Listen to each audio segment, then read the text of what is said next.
आज हम देखने वाले हैं अध्याय 3। अध्याय 3 में हम क्या देखने वाले हैं? गाय एवं भैंस के संस्थान। क्या देखने वाले हैं? गाय एवं भैंस के संस्थान।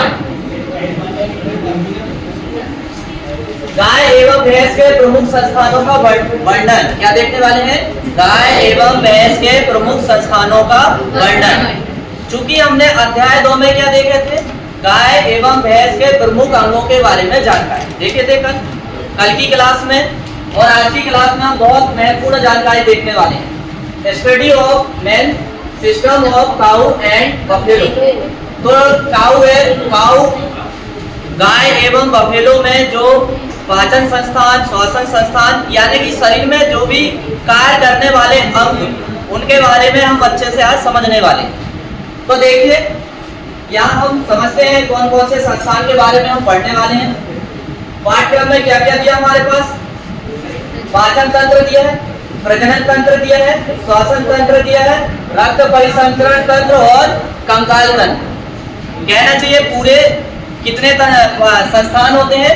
8 होते नहीं 10 होते हैं। कितने होते हैं? 10। कितने संस्थान होते हैं? 10। चलिए एक एक करके गिन लेते हैं।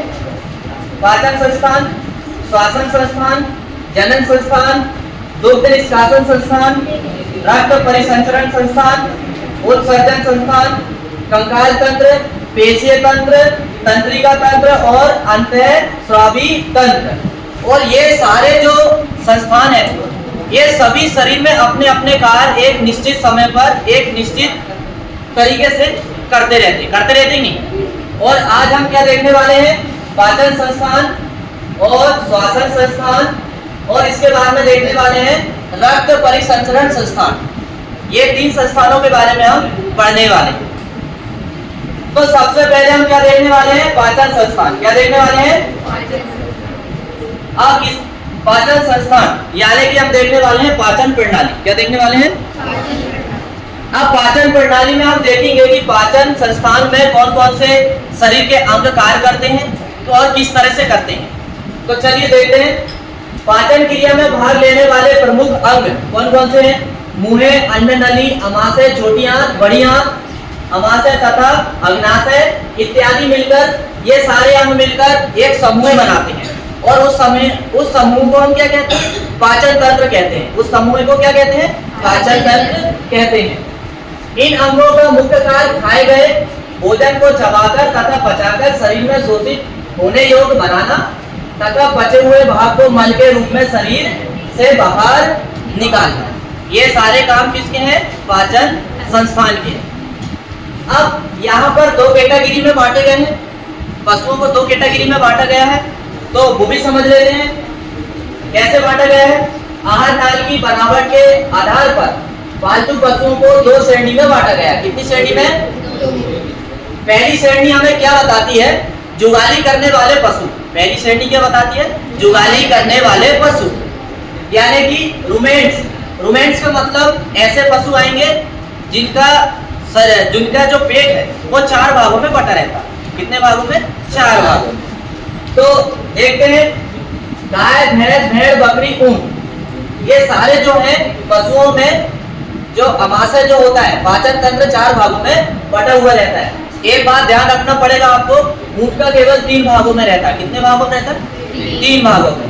बाकी सबका 4 भागों में। और जिनका पेट 4 भागों में बटा रहता है वो सब जुगाली करते हैं। वो क्या करते हैं?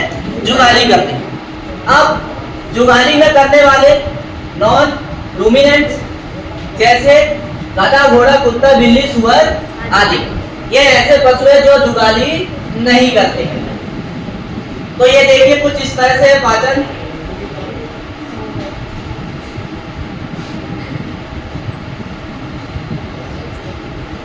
ये आपको ये डायग्राम दिख रहा है। ये डायग्राम में जो भी अंग शरीर में जिस स्थान पर व्यवस्थित रहते हैं और दिखने में कैसे दिखते हैं वो आपको यहाँ पूरा समझ में आएगा। देखिए सबसे पहले मुंह, माउथ, यहाँ से ही भोजन अंदर जाना स्टार्ट हो जाता है। फिर ये आपको ये नली दिख रही है, ग्लास नली है, ये इस तरह से ट्यूब रहती है। एक पाइप होता है। क्या रहता है? ये पाइप रहता है। फिर इसके बाद में ये पेट का पहला भाग है जिसे रूमेन कहते हैं। जिसे क्या कहते हैं? रूमेन। तो ये इस तरह से बना रहता है, मतलब ये थैली रहती है। ये क्या है? थैली, मांस की थैली। फिर इसके बाद में इसके बाद वाला जो अंग है, इसकी नली यहाँ जुड़ी रहती है, तो इसको क्या बोलते हैं? रेटिकुलम या जालिका बोलते हैं। क्या बोलते हैं? रेटिकुलम या जालिका। इसकी संरचना देखिए आप, दिखती होगी मधुमक्खी के छत्ते के समान। किसके समान? मधुमक्खी के छत्ते के समान। क्या यहाँ नजर आ रही है? नजर नहीं आ रही है यहाँ पर? तो पेपर में हमसे ये प्रश्न पूछा जाता विकल्प में कि पाचन संस्थान का उस अंग का नाम बताइए जो मधुमक्खी के समान दिखाई देता है। ये विकल्प में आता है, ठीक है।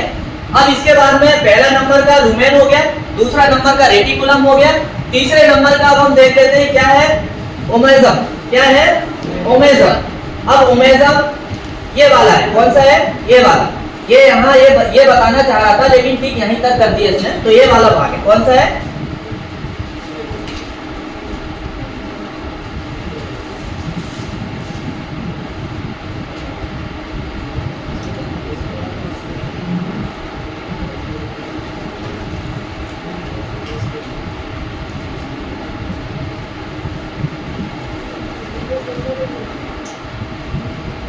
ये वाला जो भाग है ना, यहाँ पर जो थोड़ा सा दिख रहा है, ये वाला भाग तीसरा नंबर का है। कौन सा है? तीसरा नंबर का। और ये वाला जो दिख रहा है आपको, ये छोटी आंत दिख रही है, कौन सी होना चाहिए? बड़ी आंत होनी चाहिए। कौन सी होनी चाहिए? ये डायग्राम और है जिसमें आपको बहुत अच्छे से समझ में आएगा, तो केवल आप इतना समझ लीजिए, ये ओमेजम, और फिर इसके बाद में जो नीचे जो दिख रहा है एबोमेजम। और ये एबोमेजम जो है पाचन तंत्र का चौथा अंग होता है। कौन सा अंग होता है? चतुर्थ अमाशय। कौन सा होता है? चतुर्थ अमाशय। और इसी को ही सप्त अमाशय बोला जाता है। क्या बोला जाता है? सप्त अमाशय बोला जाता है। फिर इसके बाद में क्या आता है? बड़ी आंत, फिर आता है छोटी आंत। छोटी आंत, बड़ी आंत यहाँ पर हमको दिखाई नहीं दे रही है। और फिर जो है ये ट्यूब जो है यहाँ से फिर गोबर गुदा के द्वारा से बाहर आ जाता है। फिर यहाँ नीचे कुछ दिया है, देखो कुछ ये जो भाग है इनके बारे में कुछ विशेषता बताई गई है। क्या विशेषता बताई गई? रुमेन का क्या कार्य ये बताया गया है। सबसे बड़ा भाग, पाचन तंत्र का सबसे बड़ा भाग कौन सा है? रुमेन। कौन सा है?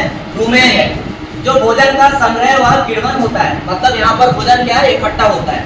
जुगाली करने से पहले भोजन यहीं पर रहता है। जुगाली करने से भोजन, जुगाली जब पशु नहीं करता है, जैसे ही पशु चारा खाने खेत में जाता है या चारागाह में जाता है तो वो खा खा के पहले यहाँ भरता है, और इसके बाद में जब वो खाली बैठता है जुगाली करता है। जुगाली करने के बाद इधर आगे भोजन बढ़ता है, यहाँ पर जाएगा, फिर यहाँ जाएगा, फिर यहाँ जाएगा, फिर यहाँ जाएगा, यहाँ जाएगा, और यहाँ जाने के बाद फिर मल के रूप में बाहर निकल जाएगा। फिर रेटिकुलम, रेटिकुलम की संरचना कैसी होती है? जालीनुमा होती है। अब इसका काम क्या है? भोजन के कणों को छानने का कार्य करता है। मतलब जो भोजन से रस निकलता है कि उस रस को छानने का काम किसका रहता है? ये मधुमक्खी का छत्ते का। किसका रहता है? मधुमक्खी का छत्ते का। फिर है ओमेजम। ओमेजम का क्या कार्य होता है? इसकी संरचना पत्तियों जैसी होती है। कैसी होती है? पत्तियां जैसी। पानी अवशोषण तथा भोजन को आगे भेजने का कार्य करता है। मतलब ये तीसरा जो भाग है ये पानी को क्या करता है? अवशोषण करता है और जगह जगह में शरीर में भेजने का कार्य इसी का होता है। फिर चौथा क्या है? एबोमेजम। इसे सच्चा पेट भी कहा जाता है। यह पाचक रस बनाता है और भोजन का रासायनिक पाचन यहाँ पर होता है। और फिर दिया है छोटी आंत, स्मॉल इंटेस्टाइन, और फिर दिया है बड़ी आंत। बड़ी आंत में क्या होता है? यहाँ पोषक तत्वों का अवशोषण होता है तथा जल का अवशोषण होकर मल का निर्माण होता है, और फिर वो मल गोबर के रूप में बाहर चला जाता है। तो ये था डायग्राम हमने देखे अभी। क्या?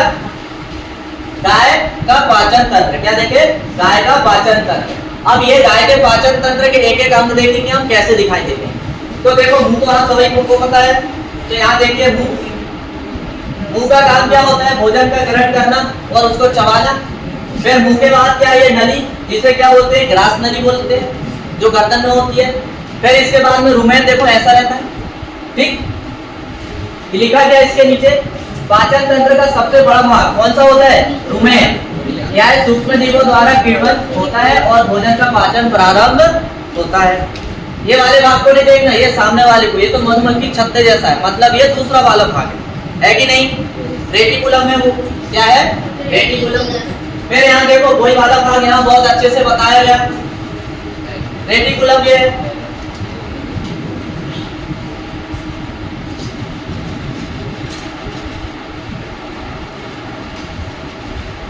रेटिकुलम आपको समझ में आ रहा है?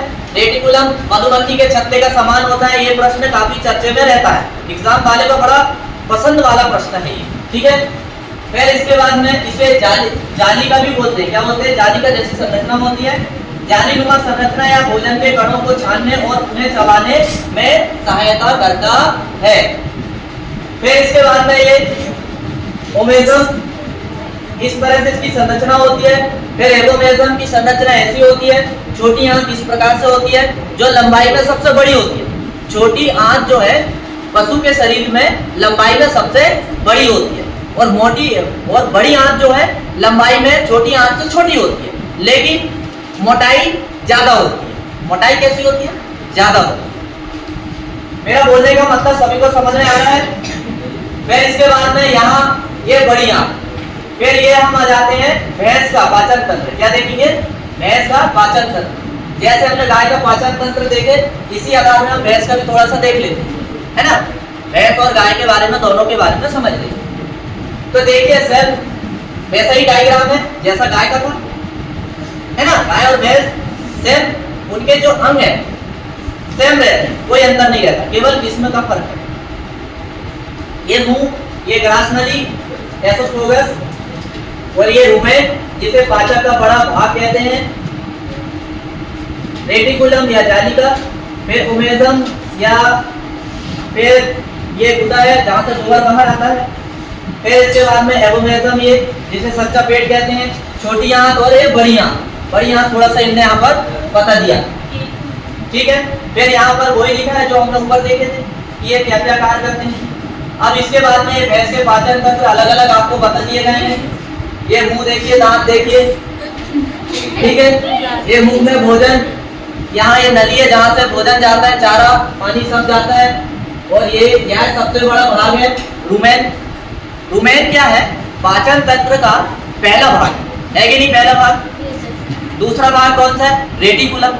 दूसरा भाग कौन सा है? रेटिकुलम। तीसरा भाग है ओमेजम। तीसरा भाग कौन सा है? ओमेजम। और चौथा भाग कौन सा है? एबोमेजम। चौथा भाग कौन सा है? एबोमेजम। तो इस तरह से क्रम है पाचन तंत्र के पेट का। पाचन तंत्र के पेट का इस तरह से क्रम है। तो ये देखिए कुछ इस तरह से, ये रेटिकुलम, ओमेजम, एबोमेजम, छोटी आंत, बड़ी आंत। और फिर इसके बाद में बकरी के लिए, बकरी का भी हम लेके आए आपके लिए। बकरी का भी देख लो भाई, बकरी भी पालतू पशु है कि नहीं? तो हमारी क्लास जो है पूरी भरपूर है, हमें पूरा समझ में आना चाहिए कि पाचन तंत्र होता कैसे। भले आपने खुद का ना देखे हो, लेकिन इनका तो देख ही लो। अरे खुद का देख लीजिए क्या?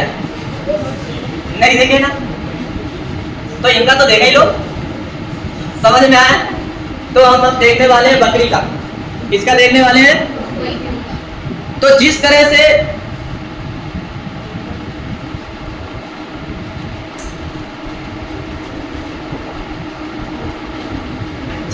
बकरी का होता है सेम भेड़ का होता है। जिस तरह से बकरी का होता है सेम भेड़ का होता है। तो देखिए शुरुआत यहाँ से होती है, मुख से, मुख द्वार से।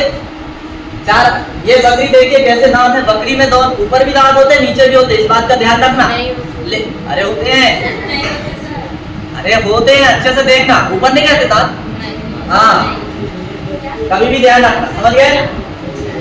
ग्रास नली देखिए इस तरह से रुमेन ये है। बकरी एक जुगाली करने वाला पशु। इसके पाचन तंत्र में चार भागों वाला जठर, चार भाग रहते हैं इसके पाचन तंत्र में। रुमेन, रेटिकुलम, ओमेजम और एबोमेजम। छोटी आंत, बड़ी आंत, ये सब यहाँ लिखा हुआ है। ये आपको अंग पहचान में आते हैं, आते ही नहीं। अब यहाँ पर हम देखेंगे